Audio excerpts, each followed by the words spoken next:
Yo, what's up? Good morning, Cubs. Yun, kagabi nanood tayo ng vlog ng Team Marabas. So, nalibing na si Naldong Putik ng Team Marabas. Siyempre, nabigla yung lahat sa nangyari kay Naldo. Kasi ang bata pa kasi ni Naldo. Malungkot lang kasi tingnan.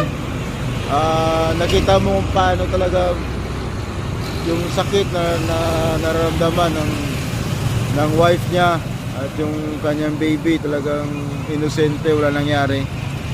Hindi alam kung anong nangyari kasi bata pa nga.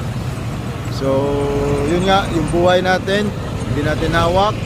Always choose to be happy at maging kontento kung anong meron tayo.